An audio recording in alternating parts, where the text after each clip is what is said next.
church. And I will make room for you. Yes.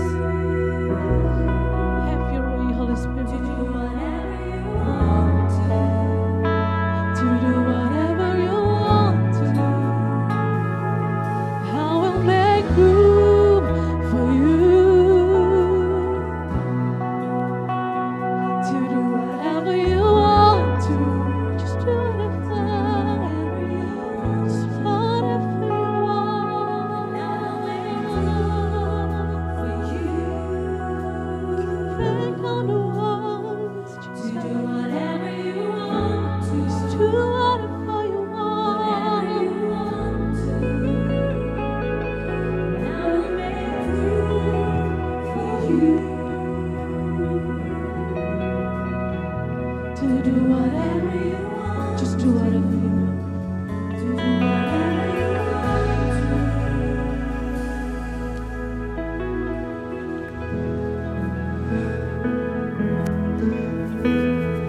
Terima kasih buat hadirat-Mu di tengah-tengah kami Bapa. Terima kasih buat pemeliharaan-Mu yang sempurna di hidup kami. Hari ini kami berdoa biar ada jamahan Tuhan di tengah-tengah kami.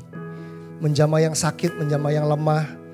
Bahkan menjamah kami yang sudah diberkati, yang berkemenangan. Supaya hidup kami semakin selaras dengan apa yang Tuhan mau. Supaya kami boleh menjawab apa yang menjadi kerinduan-kerinduan Allah dalam kehidupan kami. Kami gak dipanggil hanya untuk hidup buat diri sendiri. Ajar kami untuk menyadari, buka mata kami bahwa ada begitu banyak sumber daya yang Allah sudah berikan dan lepaskan dalam hidup kami. Kalau seringkali kami tidak mengucap syukur, ampuni kami Tuhan. Kalau selama ini kami lalai untuk mengoptimalkan apa yang Tuhan sudah berikan, ampuni kami. Kami mau jadi satu generasi, kami mau jadi umat yang bisa dipercaya sama Tuhan. Baik dari perkara-perkara kecil maupun perkara-perkara yang besar. Terima kasih Roh Kudus buat semua kepercayaan yang sudah Engkau berikan sampai dengan hari ini. Kami percaya perjalanan kami tidak berhenti di sini. Karena di depan sana ada banyak kepercayaan-kepercayaan baru yang Tuhan ingin berikan buat kami. Ini bukan waktunya kami menjadi lemah dan lelah Tuhan. Ini bukan waktunya kami mengeluh dan bersungut-sungut. Kalau kami bilang hidup kami berat, mungkin hari ini kami sedang mengandalkan diri kami sendiri. Mungkin kami sedang mengandalkan pengertian kami sendiri. Biar hari-hari ini kami mengandalkan Tuhan sepenuhnya untuk menanggung setiap beban, mengelola setiap berkat. Biar kami mengandalkan Tuhan dalam segala perkara. Terima kasih Roh Kudus. Biar pewahyuan yang fresh Engkau lepaskan di tengah-tengah umat-Mu pada pagi hari ini. Gak ada yang baru dari firman yang kami baca. Tetapi firman-Mu selalu segar buat kami. Menambahkan pengertian-pengertian yang baru. Memberi hikmat buat kami. Supaya kami bisa menjalani hidup dengan benar dan dengan selaras dengan apa yang Tuhan mau. Terima kasih Roh Kudus, terima kasih. Terima kasih Engkau sendiri yang mengajar kami pada pagi hari ini. Dalam nama Yesus Kristus kami siap untuk dengar firman-Mu. Haleluya. Amin. Amin, amin, amin. Silakan duduk Bapak Ibu yang dikasihi Tuhan.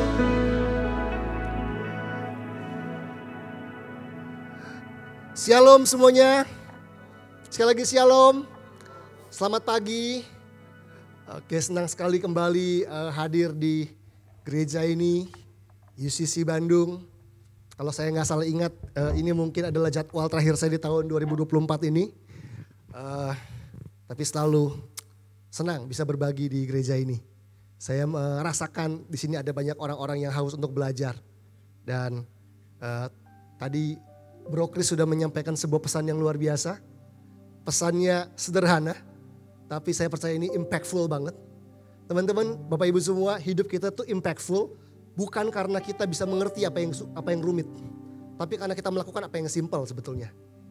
Ya, hidup kita kadang-kadang kita ingin ngerti apa yang ruwet-ruwet dan rumit-rumit, tapi nggak ada dampaknya apa-apa. Tapi yang sederhana kalau kita hidupi dengan setia, kita bisa merasakan dampak yang dahsyat. Mari buka sama-sama dengan saya Kisah Rasul pasal 4 ayat 32 sampai 37. Kisah Rasul pasal yang keempat ayat yang ke-32 sampai dengan ayat yang ke-37. Kisah Rasul pasal yang keempat ayat yang ke-32 sampai dengan ayat yang ke-37.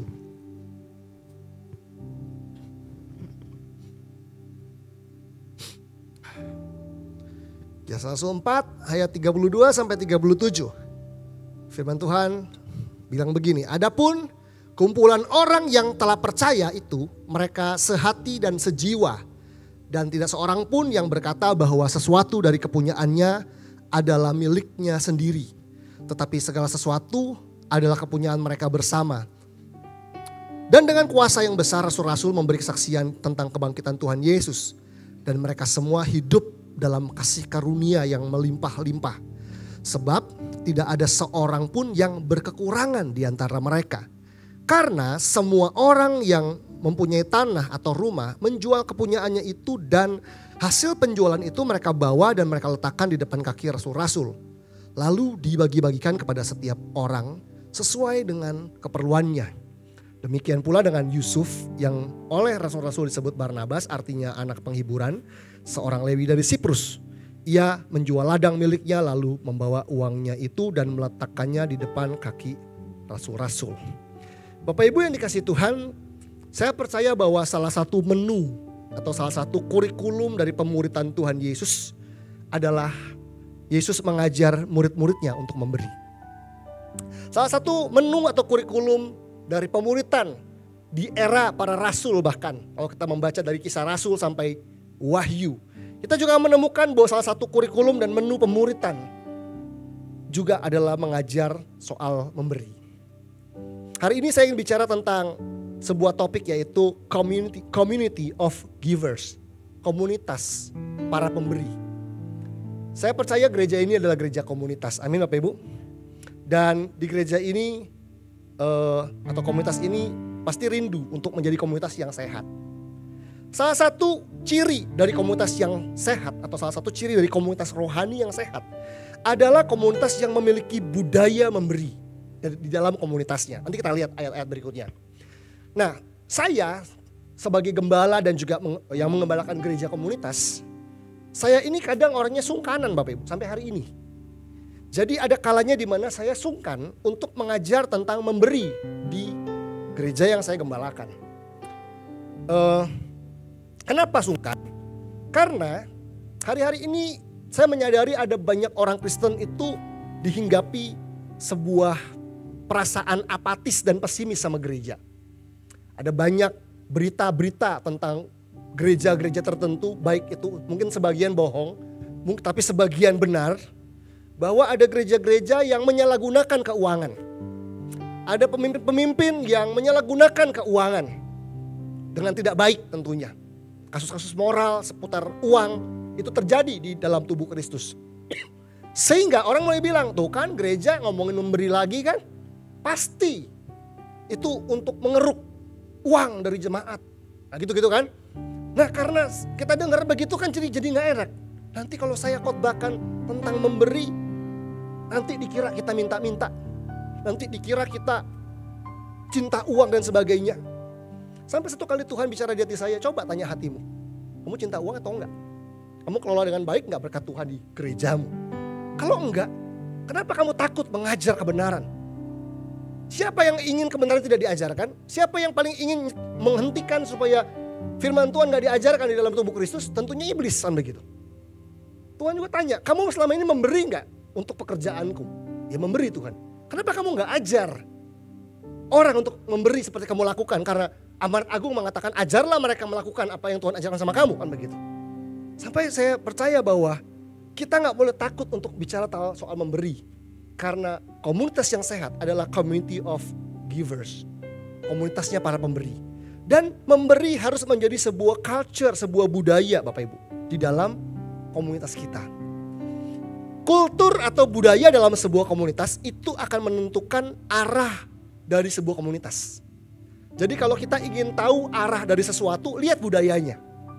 Kita bisa tahu arah sebuah keluarga menuju kehancuran atau menuju kemenangan, lihat budaya apa yang muncul di keluarga tersebut.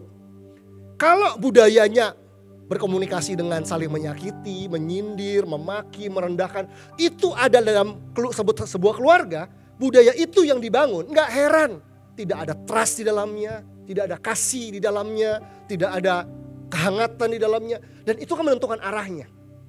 Coba lihat sebuah organisasi, budayanya coba lihat. Adakah budaya inisiatif di situ?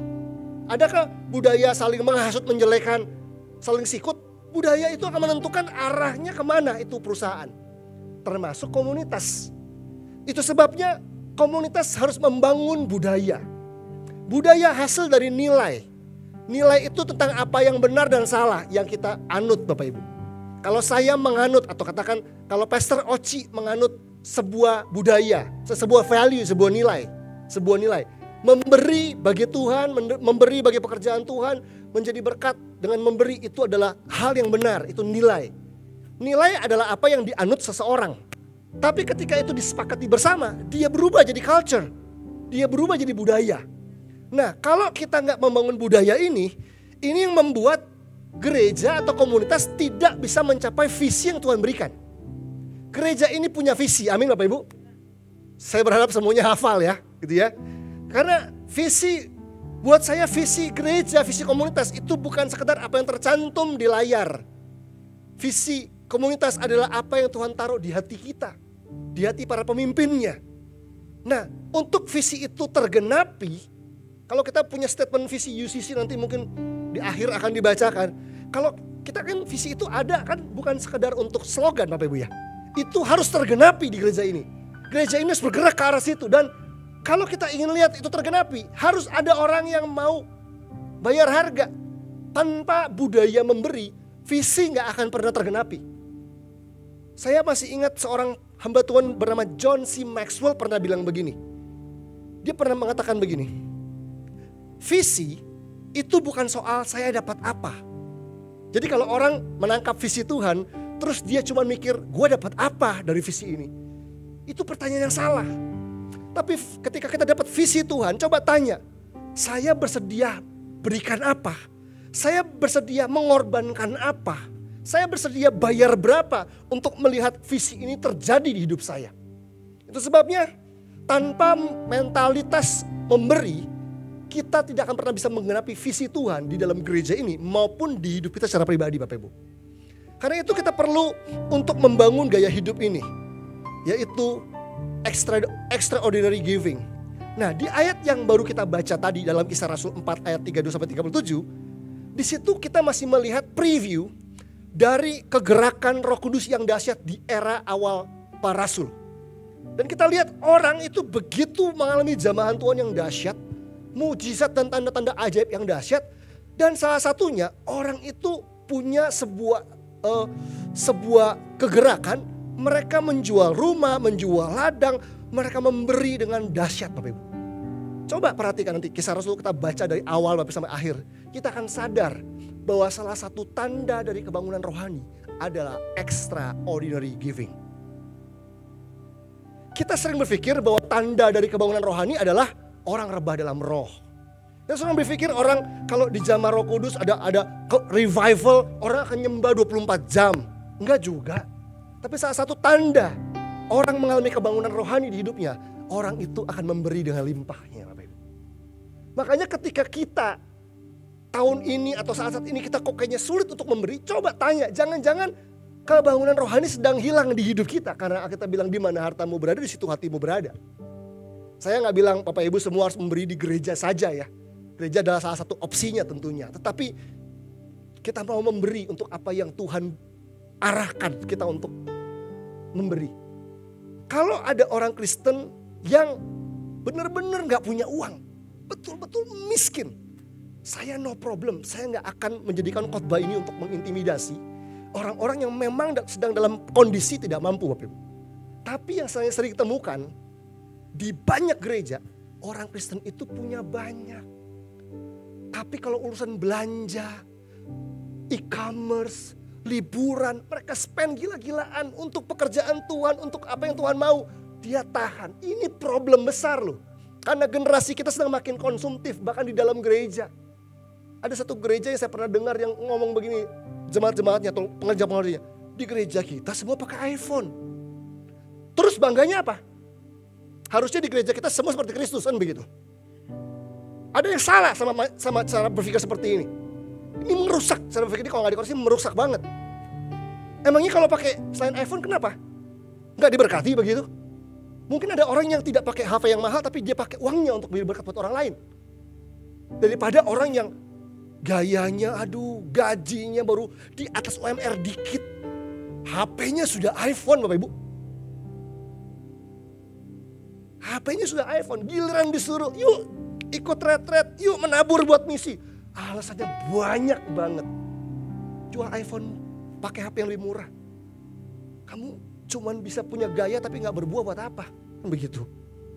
Nah, harusnya memberi menjadi value dalam kita dan juga menjadi culture dalam komunitas kita. Itu yang harus terjadi. Karena iblis ingin menahan kita dari memberi Bapak Ibu. Iblis tuh ingin menahan supaya udah gak usah memberi, keep aja. Sayang kan kamu perlu punya dana darurat. Ya dana darurat soal lain lagi gitu ya. Memberi soal lain lagi.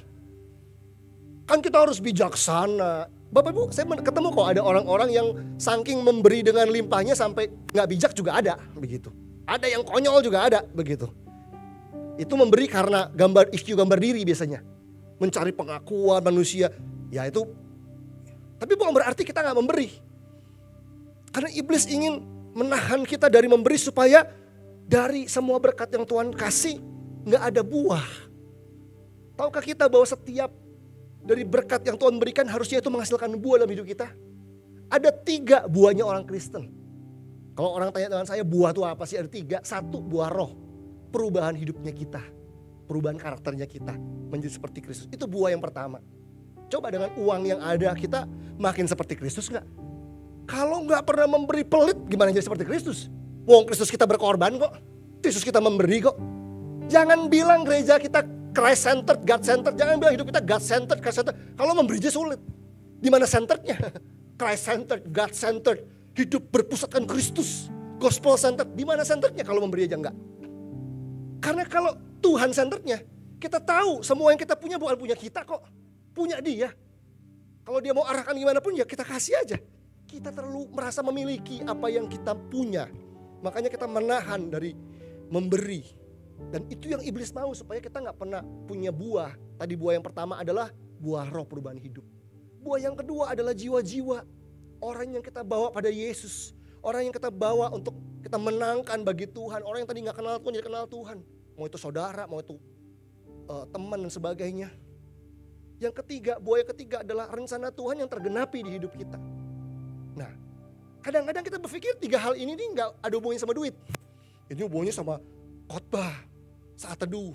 Tapi 3 hal ini itu relate dengan cara kita menggunakan uang Bapak Ibu.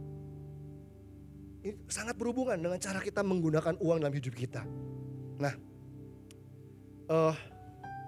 saya mau ajak kita untuk membuka Alkitab kita di ayat berikutnya.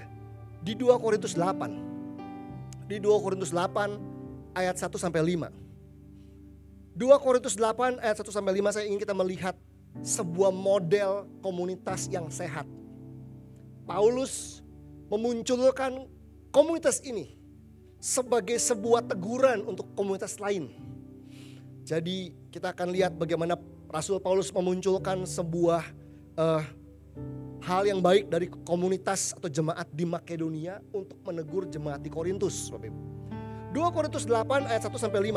Paulus bilang begini, saudara-saudara, kami hendak memberitahukan kepada kamu tentang kasih karunia yang dianugerahkan kepada jemaat-jemaat di Makedonia. Tadi ingat gak di ayat sebelumnya di Kisah Rasul dikatakan juga jemaat mula-mula tuh hidup dengan kasih karunia yang melimpah-limpah. Bukti kasih karunia itu ada dan melimpah-limpah salah satunya adalah bentuknya giving Bapak Ibu, memberi. Gak cuma sekedar ngampunin orang aja dan menerima orang apa adanya, tetapi giving. Nah di sini dikatakan bahwa kami hendak memberitahukan kepada kamu tentang kasih karunia yang dianugerahkan kepada jemaat di Makedonia. Jemaat ini gak ada suratnya, kita gak menemukan suratnya. Tapi dibilang gini, selagi dicobai dengan berat. Jadi jemaat ini selagi dicobai dengan berat. Dalam pelbagai penderitaan. Jadi gak cuma satu penderitaannya, macam-macam. Sukacita mereka meluap. Jadi walaupun mereka dicobai dengan berat dalam berbagai macam penderitaan, sukacita mereka meluap. Mereka kan dewasa. Ini tanda dari orang Kristen atau jemaat atau komunitas yang dewasa nih. Dan meskipun mereka sangat miskin, perhatikan kata sangat di situ. Namun mereka kaya dalam kemurahan. Aku bersaksi bahwa mereka telah memberikan menurut kemampuan mereka, bahkan melampaui kemampuan mereka. Dengan kerelaan sendiri, nggak pakai dipaksa, diintimidasi. Mereka meminta dan mendesak. Mereka meminta dan mendesak kepada kami supaya mereka juga beroleh kasih karunia untuk mengambil bagian dalam pelayanan kepada orang-orang kudus. Mereka memberikan lebih banyak daripada yang kami harapkan. Mereka memberikan diri mereka pertama-tama kepada Allah, kemudian oleh karena kehendak Allah juga kepada kami. Ini adalah sebuah role model komunitas yang sehat yang dikutip sama Rasul Paulus untuk menegur jemaat di Korintus. Jemaat di Korintus adalah jemaat yang kaya, Bapak Ibu. Punya banyak sumber daya, punya banyak berkat, punya banyak karunia, tapi pelit. Tapi gak mengelola sumber dayanya dengan baik jadi berkat. Sehingga Paulus harus mengutip, nih kalau kamu tahu, kalau kamu lihat ada komunitas lain yang jauh lebih susah dari kamu. Lagi dicobain dengan berat, bukan kemarin, sedang nih, lagi. Dalam berbagai penderitaan. Dan mereka juga sangat miskin, kurang apa Bapak Ibu. Tapi mereka meminta dan mendesak katanya. Mereka gak menjadikan kesusahan, kesulitan, kekurangan sebagai alasan untuk mereka gak memberi. Mereka memulai dengan apa yang ada. Bahkan mereka bilang mereka memberi menurut kemampuan mereka dan melampaui kemampuan mereka.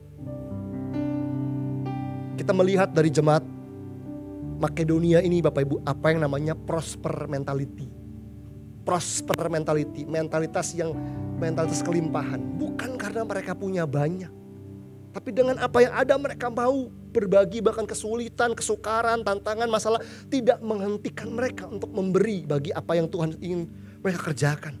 Tapi sayangnya di komunitas yang satu lagi di Korintus, yang muncul bukan prosper mentality tapi poor mentality. Poor mentality, miskin mentalnya. Kemiskinan bukan soal uang. Kemiskinan soal mentalitas. Uangnya ada tapi gak mau digunakan kecuali untuk kepentingan sendiri. Kecuali untuk gaya. Kita lihat ada sepatu bagus lagi diskon. Bagus nih. Kapan lagi? Boleh gak beli? Boleh. Tapi karena diskon belinya 3 Bapak Ibu.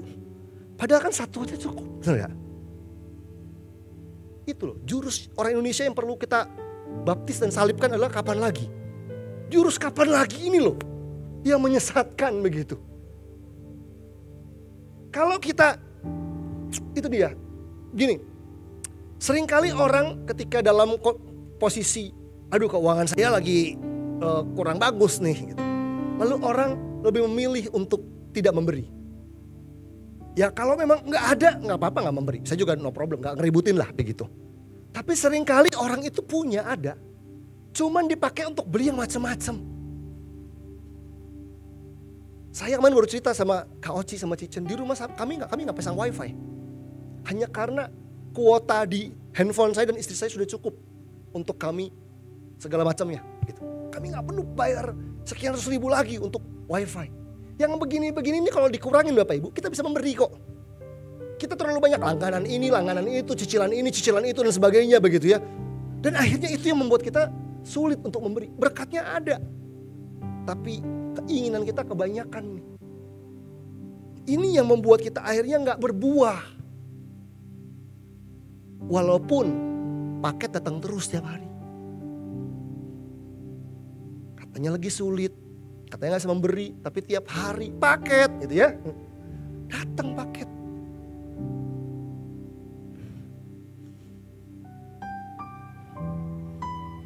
Saya percaya kita perlu punya sikap yang benar terhadap uang Bapak Ibu. Kalau kita tidak punya sikap yang benar terhadap uang, maka hidup kita gak jadi berkat buat banyak orang. Apa sih uang? Semua punya uang Bapak Ibu? Ada ya? Saya juga ada uang. Uang itu sebuah misteri yang luar biasa. Kalau menurut pelajaran sekolah zaman dulu, dikatakan bahwa uang adalah logam dan kertas yang disahkan oleh negara menjadi alat pembayaran yang sah. Itu menurut buku ekonomi waktu SMP. Tapi uang yang adalah kertas ini Bapak Ibu,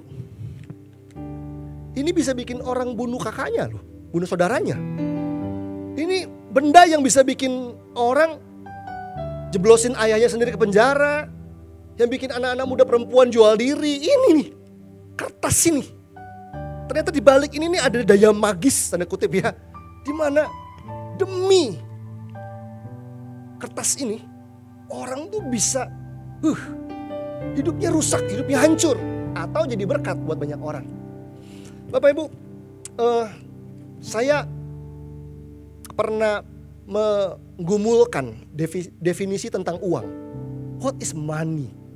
Kalau Bapak Ibu mau catat juga boleh. Kalau menurut saya, apa itu uang?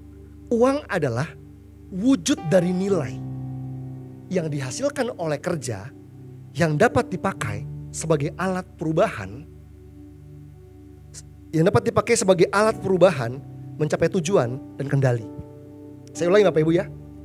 Uang adalah wujud dari nilai yang dihasilkan oleh kerja yang bisa dipakai sebagai alat untuk mencapai tujuan, perubahan, dan kendali. Coba saya jelaskan pelan-pelan. Apa itu uang? Uang adalah wujud dari nilai. Tahu di mana bahwa Mercy nilainya lebih mahal daripada Brio? Begitu kan? Tahu dari mana? Kalau kita keluar mobil sebelah kita parkiran, sebelah mobil kita yang parkir, mobilnya Lamborghini Bapak Ibu, baru keluar, awas darah Yesus. Jangan kesenggol nih gitu kan. Kebaret sletingnya kita nih, wah jangan nih gitu.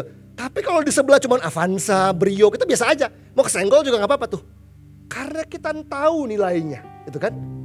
Dan nilai segala sesuatu itu diukur melalui uang. Karena uang itu adalah wujud dari nilai. Makanya orang itu kalau ingin dapat uang, bangun nilai dalam diri kita dengan punya skill. Orang menilai, oh saya kalau hire orang ini, mempekerjakan orang ini bisa menyelesaikan masalah-masalah yang orang gak bisa selesaikan. That's why dia dibayar mahal. Karena dia punya nilai yang orang gak punya. Kan begitu. Jadi uang adalah wujud dari nilai yang dihasilkan oleh kerja Bapak Ibu. Ya mau pelayanan, mau kerja, buka warung, buka toko, bikin bisnis, itu kerja. Ya kecuali angpau Imlek dan ulang tahun Bapak Ibu ya. Kalau dapat hadiah ulang tahun gitu. Di luar itu nyolong kayaknya. Ya. Kalau dapat uang di luar ulang tahun Imlek atau hadiah bonus, ya intinya adalah uang adalah wujud dari nilai yang dihasilkan oleh kerja. Yang dapat dipakai sebagai alat untuk mencapai tujuan. Mencapai tujuan. Mau liburan ke Jepang pakai uang Bapak Ibu? Pakai uang ya gak sih? Untuk mencapai tujuan.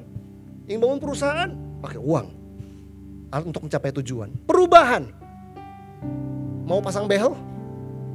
Mau apa? Mau butuh dokter gizi yang bikin labi langsing? Mau buat perubahan? Mau ngerombak rumah? Renovasi? Perlu uang. Karena uang adalah alat untuk mencapai tujuan, perubahan, dan kendali Bapak Ibu. Dan kendali. Kalau kenapa orang tuh pengen uang? Karena uang itu gambar kendali. Orang itu gak suka kalau dia gak punya kendali atas hidupnya. Makanya kalau orang uangnya sedikit, dia ngerasa dia gak punya kendali atas hidupnya. Contoh, kita pergi ke sebuah restoran yang bagus. Kita buka buku menu. Baris sebelah kiri adalah menu makanannya kan. Nasi goreng, sop buntut, spaghetti, segala macam. Baris sebelah kanan adalah harganya. Kita lihat yang kiri, wah asik nih. Ada steak wagyu nih. Mau lihat kanannya, harganya. Aduh mahal gak jadi. Yang kita pengen yang baris kiri yang menentukan baris kanan ternyata. Karena kalau duitnya gak cukup kita gak jadi beli. Karena itu soal kendali. Dan orang marah, orang gak suka. Saya gak punya kendali. Kalau saya punya uang banyak, saya bisa mengendalikan banyak hal di hidup saya. Saya mau A, saya mau B, mau beli A, mau B. Gak usah mikir, katanya begitu. Tapi saya percaya buat orang yang dipimpin Roh Kudus, harusnya tujuan dan perubahan dan kendali yang kita kerjakan itu selalu turut dengan apa yang Tuhan mau. Jadi uang menjadi alat untuk mencapai tujuan-tujuan Tuhan, perubahan-perubahan yang Allah kehendaki dan kendali daripada Roh Kudus di hidup kita. Nah, Bapak Ibu kasih Tuhan, tentunya Tuhan mau supaya kita menjadi pengelola yang baik dari setiap berkat-Nya. Dari setiap berkat yang Dia berikan. Apa sih yang bikin orang takut memberi? Apa yang membuat orang Kristen takut memberi? Atau kadang-kadang saya tanya sama diri saya, apa yang membuat saya takut untuk memberi di kala-kala hal itu terjadi di hidup saya? Kadang-kadang karena saya gak percaya bahwa Tuhan sudah menyediakan apa yang saya perlukan. Coba kita lihat ayat berikutnya Bapak Ibu. Kejadian 1 ayat 27-28. Kejadian 1 ayat 27-28. Hari ini saya punya banyak ayat. Sedikit cerita. Apa-apa ya Bapak Ibu ya. Lebih pengajaran dikit lah. Kejadian 1 ayat 27-28. Maka Allah menciptakan manusia itu menurut gambarnya. Menurut gambar Allah diciptakannya dia, laki-laki dan perempuan diciptakannya mereka. Allah memberkati mereka, lalu Allah berfirman kepada mereka, beranak cuculah dan bertambah banyak, penuhilah bumi dan taklukkanlah itu, berkuasalah atas ikan-ikan di laut dan burung-burung di udara dan atas segala binatang yang merayap di bumi. Coba deh kita lihat ayat yang sederhana ini. Ini adalah ayat awal dari penciptaan manusia Bapak Ibu. Di ayat 28 dikatakan Allah memberkati mereka. Sadar gak sih kita bahwa hal pertama yang Tuhan lakukan, hal pertama yang Allah lakukan setelah menciptakan manusia adalah memberkati manusia. Coba renungin lagi, lihat lagi ayatnya. Hal pertama yang Allah lakukan setelah menciptakan manusia nih, baru ada manusia diciptakan, ada. Hal pertama yang dia lakukan adalah memberkati manusia. Manusia belum disuruh ngapa-ngapain, dia berkati dulu. Setelah diberkati baru Allah berfirman, beranak cucu, baru disuruh-suruh tuh. Hal pertama yang Allah lakukan adalah memberkati manusia. Apa artinya? Hari itu, kalau menurut ayat ini, manusia itu belum bikin prestasi apa-apa. Belum bikin apa-apa buat Tuhan, belum bikin apa-apa buat orang lain, belum kerja, belum ngeluarin potensinya, belum. Baru hadir aja, baru ada aja. Dibilang Allah memberkati manusia, baru dia berfirman, beranak cuculah, bertambah banyak, taklukkan bumi, dan sebagainya. Baru disuruh, terakhir. Apa arti ayat ini? Artinya begini Bapak Ibu, berkat datang karena identitas. Itu artinya. Manusia belum bikin apa-apa loh, dia baru ada. Kita bilang Allah memberkati manusia. Hal pertama yang Allah buat adalah memberkati manusia. Itu sebabnya berkat datang karena identitas, baru karena aktivitas. Kan begitu. Kalau kita kebalik, kita seringkali bingung sama identitas, kita khawatir, kita beribut dengan semua aktivitas yang ada. Wah harus begini, harus begitu, harus rajin, harus betul harus rajin, betul harus ngembangin potensi, betul harus excellent. Tapi itu semua lahir karena kita diberkati Tuhan lebih dulu. Kita bukan beraktivitas untuk diberkati, kita beraktivitas karena diberkati Tuhan. Beda loh. Kita ragu kan, kita ngerasa kayak di otak kita tuh kayak saya harus bikin dulu sesuatu baru diberkati. Tapi firman Tuhan bilang kita belum bikin apa-apa, Allah sudah memberkati kita. Karena kita diberkati, kita bisa bikin apa-apa. Yang bikin saya sadar Bapak Ibu, 2018 saya diundang khotbah ke Sydney, Australia. Dikontak kan sama yang undang. Pastor Ferry pergi sama Civania ya gitu, berdua ya, khotbah ya, gitu ya. Nanya, bawa anak enggak? Waduh, anak saya gak pernah saya tinggal. Ini 2018 Bapak Ibu, anak saya Adria baru umur 4 tahun.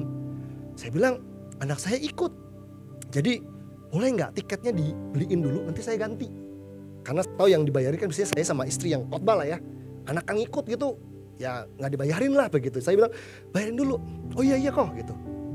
Setelah sekian waktu, saya dikabarin lagi, dibilang, kok para penatua, para pemimpin kita sudah meeting. Dan mereka bilang, Adriel gak usah diganti uang tiketnya. Ikut aja, kita bayarin dari gereja. Puji Tuhan Bapak Ibu, lumayan 8 jutaan lah kira-kira begitu. Berangkatlah kita ke Australia, sekian minggu pelayanan. Isi retret, isi seminar, pelatihan segala macam. Papa mama khotbah, anaknya lari-larian, main, makan es krim, segala macam. Lihat, dia datang ke sana dikasih es krim, dikasih mainan, dikasih macam-macam. Khotbah enggak, konseling orang enggak, doain orang enggak. Dia dikasih es krim, dia dikasih mainan. Kenapa? Karena dia anaknya Ferry Felani Bapak Ibu. Dia enggak khotbah. Di situ saya sadar bahwa berkat datang karena identitas, enggak? Kalau kita anak Bapa, kita yakin menghidupi itu. Gak usah khawatir, Allah sudah memberkati Anda. Karena identitas kita beraktivitas. Makanya iblis ingin curi identitas kita kan.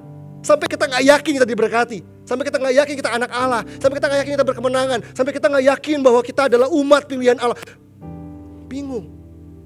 Di Alkitab Tuhan itu punya tanda identitas buat umatnya Bapak Ibu. Tanda umat Tuhan Israel itu diberi 3 hal sama Tuhan untuk meneguhkan identitas mereka. Yang pertama namanya sunat. Yang kedua namanya sabat. Yang ketiga namanya bait Allah. Itu menjadi simbol identitas mereka. Salah satunya Sabat, Bapak Ibu. Gak ada bangsa lain yang punya Sabat. Sabat itu bukan sekedar hari libur. Sabat itu tanda perjanjian Tuhan buat umatnya. Begitu mereka istirahat di hari Sabat, Allah membuat mana tersedia cukup untuk hari yang mereka libur itu. Untuk ada tahun yang namanya Sabat, ketika tanah didiamkan di tahun Sabat, ada tuayan yang cukup untuk tahun Sabat. Itu bukti bahwa berkat datang bukan karena kita kerja keras, tapi karena kita diberkati oleh Allah. Kita punya identitas yang benar. Tapi jangan sampai gak kerja, karena dari identitas keluar aktivitas, Bapak Ibu. Itu kan gak kebalik. Nah karena itu, pakai hidup kita. Kenali hidup kita. Kenali siapa kita di dalam Kristus. Miliki identitas yang benar, Bapak Ibu. Karena kalau kita gak punya identitas yang benar, kita akan mudah khawatir, kita gak berani memberi, apalagi ada banyak orang Kristen yang menganut konsep financial freedom yang keliru, ala dunia. Coba kita lihat ayat berikutnya, Lukas 12 ayat 15 sampai 21. Saya suka Alkitab, I love my Bible. Alkitab itu kayak komplit, Bapak Ibu. Kalau kita mempelajari, kita akan menemukan semua challenge, semua dunia. Semua. Kita belajar komunikasi di era modern, Alkitab udah nulis ribuan tahun lalu. Ngomongin duit udah tulis ribuan tahun lalu, bayangin. Kurang apa begitu. Lukas 12 ayat 15 sampai 21. Katanya lagi pada mereka, berjaga-jagalah dan waspadalah terhadap segala ketamakan. Disuruh berjaga-jaga dan waspada, ini double Bapak Ibu ya. Karena ketamakan itu masalah serius ternyata. Sebab walaupun seorang berlimpah-limpah hartanya, hidupnya tidaklah tergantung daripada kekayaannya itu. Jadi tolong digarisbawahi, Tuhan itu gak anti berkat. Tuhan anti keserakahan. Jangan keliru, jangan jadi orang Kristen anti berkat. Ada begitu banyak kata berkat di Alkitab kita. Tuhan tuh gak anti berkat, dia justru memberkati kita. Semua tindakan Allah buat kita itu berkat. Apapun itu bentuknya. Yang Tuhan gak mau keserakahan. Ketamakan itu yang kita harus berjaga-jaga. Dan dikatakan ini, kemudian ia mengatakan kepada mereka suatu perumpamaan, katanya ada seorang kaya tanahnya berlimpah-limpah hasilnya. Salah gak Bapak Ibu? Orang punya tanah berlimpah-limpah hasil, salah gak? Enggak. Terus dikatakan ia bertanya dalam hatinya, apa yang harus aku perbuat? Apa yang harus aku perbuat katanya? Sebab aku tidak mempunyai tempat di mana aku dapat menyimpan hasil tanahku. Ini the real sultan Bapak Ibu. Ini sultan beneran nih, sampai bingung nyimpen di mana asetnya. Ini sultan beneran nih, bukan flexing nih. Sampai aku gak punya tempat untuk menyimpan hasil tanahku. Lalu katanya, inilah yang akan aku perbuat. Aku akan merombak lumbung-lumbungku dan aku akan mendirikan yang lebih besar.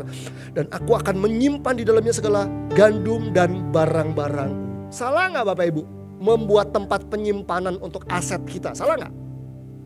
Enggak. Tapi lihat ayat berikutnya. Sesudah itu aku akan berkata kepada jiwaku.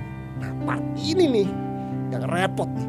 Jiwaku, ada padamu banyak barang tertimbun untuk bertahun-tahun lamanya. Beristirahatlah, makanlah, minumlah dan bersenang-senanglah. Tapi firman Allah kepadanya, hai engkau orang bodoh, pada malam ini juga jiwamu akan diambil daripadamu. Dan apa yang telah kau sediakan untuk siapakah itu nanti?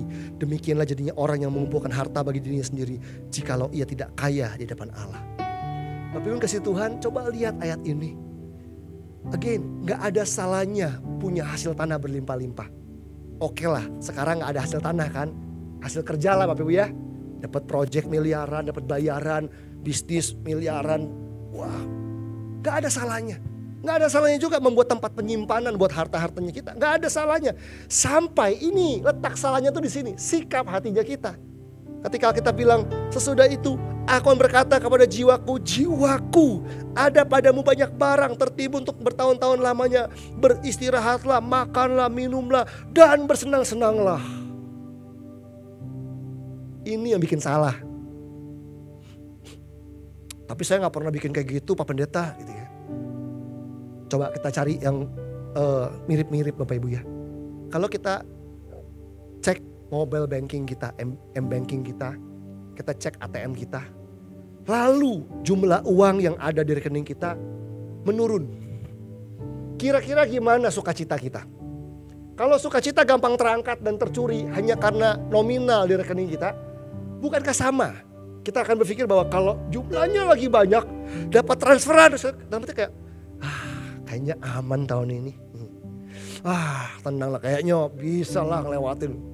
Kalau kita meletakkan rasa aman kita pada apa yang ada di rekening kita, bukankah itu yang hari-hari ini orang dunia lagi tawarkan?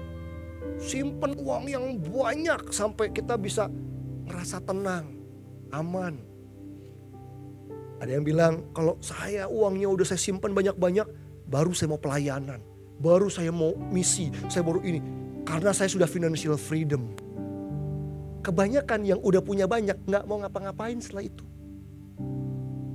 Yang namanya financial freedom yang sejati adalah ketika kita berkata iya untuk apa yang Tuhan mau. Tanpa takut konsekuensi finansial karena kita tahu Tuhan yang menuntun kita. Saya suka dapat ilustrasi ini dari awal saya melayani Tuhan Bapak Ibu.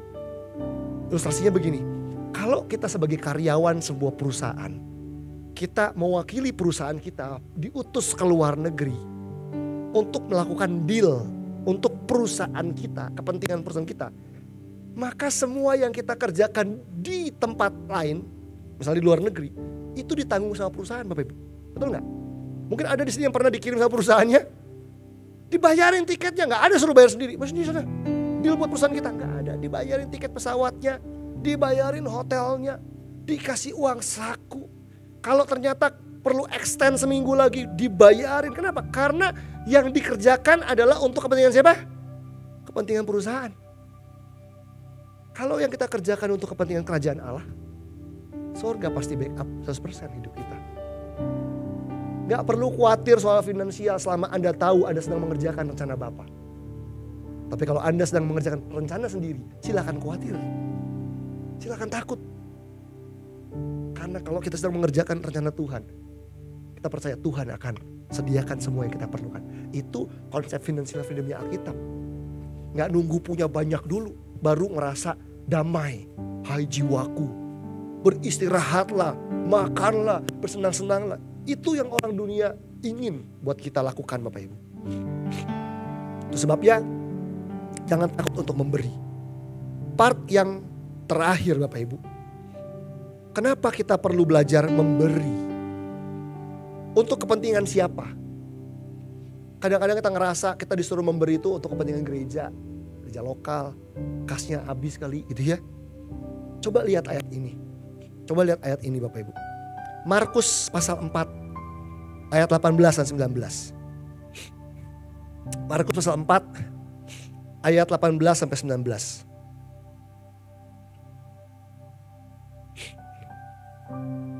Markus 4 ayat 18 dan 19. Dan yang lain ialah yang ditaburkan di tengah semak duri. Itulah yang mendengar firman itu, lalu kekhawatiran dunia ini dan tipu daya kekayaan dan keinginan akan hal yang lain masuklah menghimpit firman itu sehingga tidak berbuah. Bapak Ibu tahu ayat ini adalah ayat yang atau perumpamaan yang menggambarkan ada 4 macam tanah, yang menggambarkan 4 macam hati. Ada benih yang ketika dengar firman Tuhan itu jatuh di tanah yang baik, di tanah pinggir jalan, tanah berbatu, dan di tanah yang semak duri. Nah ini part yang ngomongin benih yang jatuh di semak duri. Dikatakan ialah yang ditaburkan di tengah semak duri, itulah yang mendengar firman itu. Jadi ini orang Kristen yang mendengar firman ya. Baca Alkitab tiap hari saat teduh dengar khotbah gitu ya. Lalu kekhawatiran dunia ini dan tipu daya kekayaan, jadi ada kekhawatiran dunia, tipu daya kekayaan dan keinginan hal lain masuk menghimpit firman itu sehingga tidak berbuah. Sorry Bapak Ibu kasih Tuhan. Ternyata problem kita lebih jauh dari yang kita bayangkan. Kadang kita pikir, kita sering dengar kalimat begini. Datang ke gereja dong, saat teduh dong. Kamu baca firman, kamu dengar firman supaya bertumbuh. Betul ya? Gak salah Bapak Ibu. Tapi ini tambahannya. Ternyata ada orang yang dengar firman dan saat teduh baca Alkitab tetap gak bertumbuh. Bukan karena gak ada benih yang ditanam di hatinya.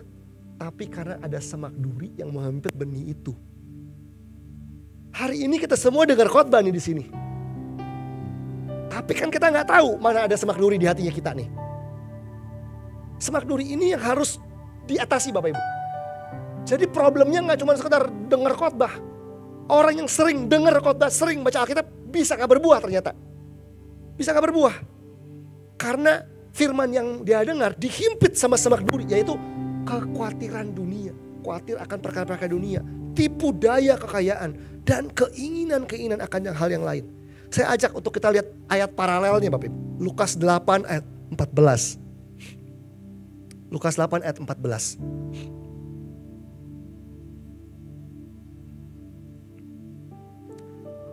Lukas 8 ayat 14. Yang jatuh dalam semak duri ialah orang yang telah mendengar firman itu. Orang yang apa? Telah mendengar. Jadi udah dengar ya. Dan dalam pertumbuhan selanjutnya mereka terhimpit oleh kekhawatiran dan kekayaan dan kenikmatan hidup. Sehingga mereka tidak menghasilkan buah yang matang. Nah, ayat yang ini lebih menarik cara jelasinnya. Dia bilang gini, dalam pertumbuhan selanjutnya. Jadi ternyata benih itu bisa bertumbuh. Dalam pertumbuhan selanjutnya, tapi waktu dia bertumbuh dia terhimpit. Sehingga kesimpulannya mereka tidak menghasilkan buah yang matang. Harusnya benih ini kan ketika jatuh di hati kita menghasilkan buah. Ternyata hari ini kita diajar untuk mewaspadai semak duri di hati kita Bapak Ibu. Yaitu tipu daya kekayaan, kekhawatiran dunia, dan berbagai keinginan-keinginan yang ada di hati kita. Itu sebabnya saya ngerti akhirnya kenapa kurikulum atau menu pemuritan Yesus adalah memberi. Untuk membasmi semak duri di hati kita Bapak Ibu. Gimana cara ngalahin kekhawatiran? Positive thinking. Hadapi. Aduh, cukup gak ya? Oke, kita beri buat Tuhan dulu. Sama seperti janda Sarfat itu kan. Tinggal segini Tuhan. Bikin roti. Selesai kita mati. Coba, dahulukan Tuhan. Ikuti apa yang dia mau. Mujizat terjadi. Kadang-kadang itu yang menghalangi kita. Khawatir. Tipu daya kekayaan. Ternyata kekayaan itu punya tipu daya. Seakan-akan kita kalau kaya tuh kita kan senang ya. Bisa beli semua, bisa ini semua. Tapi ternyata kita bertumbuh jadi orang yang kedagingan. Makanya gak salah dengan kaya Bapak Ibu. Tapi jadilah orang kaya yang tersalibkan keinginannya. Dagingan kita disalibkan. Dengan cara apa? Memberi. Basically manusia gak suka memberi. Manusia suka mengambil, merengkuh, menahan. Waktu kita memberi, kita sedang melawan semua ego kedagingan kita untuk melakukan apa yang Tuhan mau dalam hidup kita Bapak Ibu. Dengan memberi kita sedang membunuh, membasmi semak-semak duri di hati kita. Tuhan ajar saya memberi. Saya belajar jadi pemimpin yang memberi. Tapi saya juga sadar, memberi gak selalu mudah buat saya juga Bapak Ibu. Even saya punya pengalaman menuai banyak hal dari pemberi yang saya kerjakan. Tetap memberi gak ada hal yang mudah karena itu soal daging kita. Harus ditundukkan tiap hari, tiap saat. Ketika tiba-tiba ada hal yang Tuhan taruh di atas untuk memberkati orang lain. Saya bilang, Tuhan saya mau liburan ke Jepang gitu kan. Ini kan saya lagi tabung buat ini gitu. Tapi di situ saya belajar kalau saya mengaku hidup saya God-centered. Harusnya saya mengandalkan apa yang Tuhan mau, bukan apa yang saya mau. Betul gak Bapak Ibu? Itu jadi memberi sama halnya doa tadi Bro Chris udah bilang. Doa simple kan? Doa itu simple tapi berat, sulit. Karena lawannya tuh dagingnya kita. Untuk orang mau berdoa tuh harus matiin kedagingan. Lebih gampang pakai kekuatan sendiri. Untuk memberi juga sama, matiin kedagingan. Nah saya ingin menutup dengan hal yang ini, poin yang terakhir Bapak Ibu. Kembali ke Kejadian 1 ayat 28. Setelah Tuhan ciptain manusia, Allah memberkati manusia. Lalu Allah berfirman kepada mereka. Kita tuh suka miss part yang kedua. Habis diciptakan Allah memberkati manusia. Amin, aku diberkati karena identitas. Tapi setelah itu Allah berfirman, ada pesan, ada direction. Diberkati ini buat apa? Dia bilang apa? Beranak cuculah, bertambah banyak, penuhilah bumi, taklukkanlah itu. Oh, berarti diberkati buat beranak ya, Pak Pendeta? Bukan. Beranak itu udah kata turunannya, tapi dalam bahasa aslinya adalah be fruitful. Jadi kita diberkati untuk apa? Untuk kerjain apa yang Tuhan mau. Be fruitful and multiply. Jadi kalau kita diberkati dan kita nggak ngasilin buah tadi, perubahan hidup, jiwa-jiwa, rencana Tuhan tergenapi, ada yang salah dengan cara kita ngelola berkat kan berarti. Karena tujuan tuh berkatnya Tuhan adalah itu, be fruitful and multiply. Penuhi bumi dan taklukkanlah itu. Kita ditaklukkan uang, kita bukan naklukkan uang. Padahal Tuhan mau kita menaklukkannya. Sadari Bapak Ibu, Tuhan punya rencana yang besar dalam hidup Anda. Tuhan juga punya rencana yang besar atas setiap rupiah yang ada di kantong Anda, ATM Anda, bahkan celengan ayam di rumah Anda. Tuhan tuh punya rencana atas uang kita Bapak Ibu. Jangan merasa saya udah ngasih uang buat Tuhan di gereja. Yang di dompet saya ini punya saya. Bukan, itu punya Tuhan juga yang harus kamu kelola begitu. Pakai semua yang kita miliki untuk apa yang Tuhan mau. Saya tutup dengan cerita ini. Saya lupa pernah cerita ini atau enggak. Tapi ini salah satu cerita yang sangat memberkati saya. Seorang anak muda namanya Enrico dari Meksiko. Adalah orang yang masih muda, bisnismen muda, dan dijamah Tuhan, bertobat terima Yesus, mengalami kasih mula-mula dalam hidupnya dia. Dia adalah seorang pengusaha toko bangunan Bapak Ibu. Punya toko bangunan, terus sore-sore udah tutup tokonya, orang tukang-tukang udah pulang, dia doa sama Tuhan di kantornya. Bolak-balik, Tuhan pakai aku Tuhan untuk menangin jiwa. Aku baru bertobat, aku bisnismen. Gimana ya caranya? Khotbah gak bisa begitu. Dia cuma minta jiwa-jiwa sama Tuhan. Dia doa sebelum pulang nih dia doa. Tiba-tiba dia dengar suara klotak-klotek Bapak Ibu. Klotak-klotek, ludak-luduk gitu. Dia keluar, dia lihat ada 2 orang pria mencuri gelondongan kayu di toko bangunan dia. Langsung emosi dong. Kurang ajar nih pencuri. Gue laporin polisi, gue penjarain gitu-gitu. Tiba-tiba Roh Kudus tegur dia. Nanti dulu. Katanya minta jiwa-jiwa. Ini dikirim sama jiwa-jiwa nih sama Tuhan nih. Bentuknya pencuri kan begitu kan. Sama kayak Roh Kudus tadi ya dikasihnya orang lapas narkoba begitu. Wah, dia mulai mikir, dia doa sama Tuhan. Lalu dia datengin 2 orang yang lagi ngangkutin gelondongan kayu. Dia datang ke situ, dia bantuin ngangkat kayu Bapak Ibu. Ini 2 orang bingung. Hah, kamu siapa? Santai bro, pokoknya gue bantuin. Wah, diangkutin. Sampai penuh itu mobil pick up-nya sama kayu dari tokonya. Terus selesai, saya thank you kan 2 orang itu. Terima kasih udah dibantu ya. Kira gimana bagi hasilnya gitu. Kamu siapa gitu. It's okay bro, tolong jangan kaget, jangan khawatir. Saya adalah owner, pemilik dari toko ini. Lu bingung kan? 2 orang itu bingung, mau kabur, mau mukul atau apa nih 2 pencurinya. Tenang. Gini, saya gak akan laporin Anda ke polisi. Saya gak akan marahin Anda boleh bawa pergi ini gelondongan kayu silakan. Saya gak akan marah. Saya cuma minta 1 syarat aja. Kalian berdua duduk di sini, dengerin saya ngomong 30 menit. Gak boleh nyanggah, gak boleh debat. Gak boleh ngantuk. Duduk 30 menit saya ngoceh ngomong. Kamu gak boleh, setelah itu pulang bawa gelondongan kayunya. Oke, gampang kan? Ya udah duduk berdua. Dan selama 30 menit si Enrico khotbah. Dia keluarin ayat yang dia tahu, dia tentang Yesus, pokoknya gak ada yang nyanggah, gak ada yang debat dan sebagainya. Udah, sudah pulang. Singkat cerita, 2 orang itu besoknya kembali lagi dan terima Yesus sebagai Tuhan Juru Selamat. 2 orang pencuri dikasih gelondongan kayu, bertobat kenal Tuhan. Dan di situ kita bisa lihat kan bahwa kadang-kadang kita takut soal gelondongan kayu tadi. Kita lebih mikirin menjarain 2 orang ini, padahal itu kesempatan kita menggunakan berkat yang kita punya untuk ngasilin buah buat Tuhan. Jangan takut dengan tantangan dan masalah, karena Tuhan punya rencana dalam hidup kita. Dan dia punya rencana atas setiap berkat yang dia berikan dalam hidup kita. Saya berdoa supaya di gereja ini muncul para pemberi-pemberi yang luar biasa. Ingat, karena generous giving, extraordinary giving, itu adalah tanda dari kebangunan rohani. Amin. Tuhan berkati. Mari kita bangkit berdiri sama-sama. Kita datang pada Tuhan. Haleluya Yesus. Haleluya. Mari arahkan hati kita kepada Tuhan. Tuhan Yesus.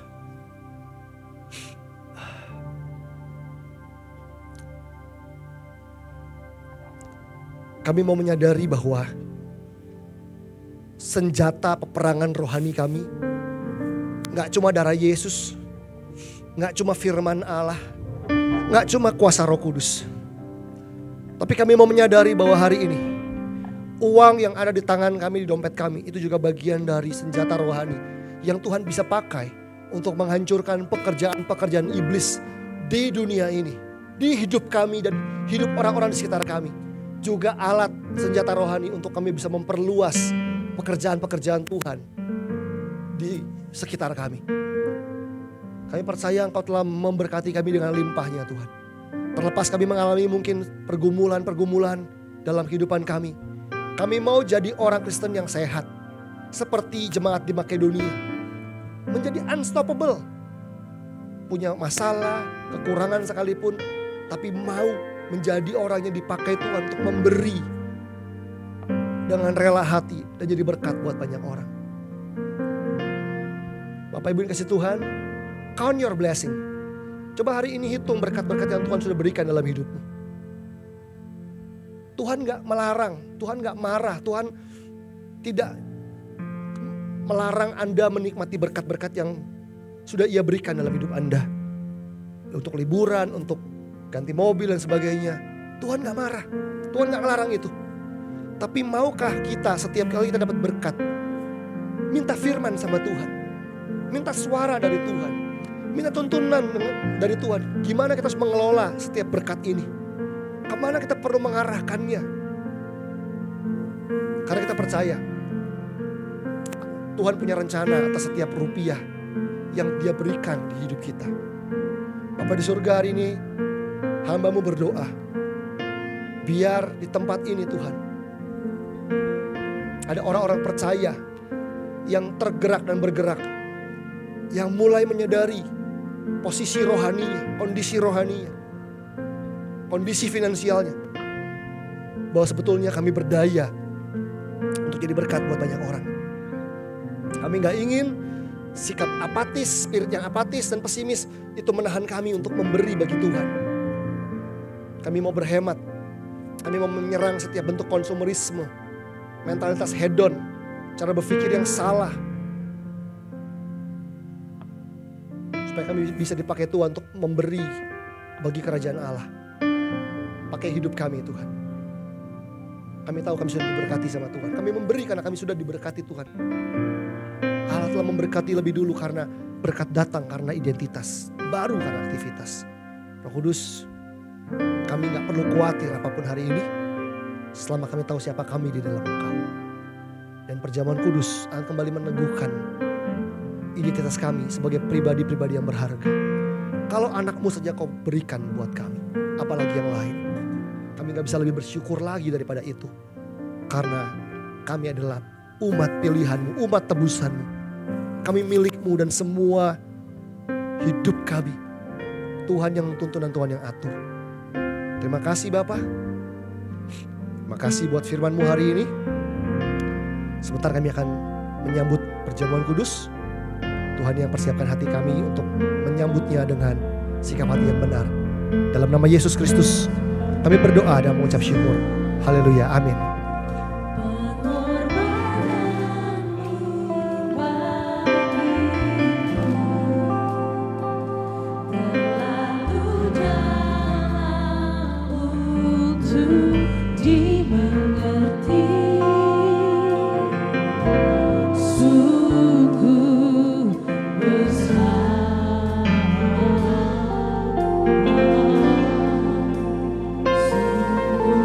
Indah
sungguh besar. Sungguh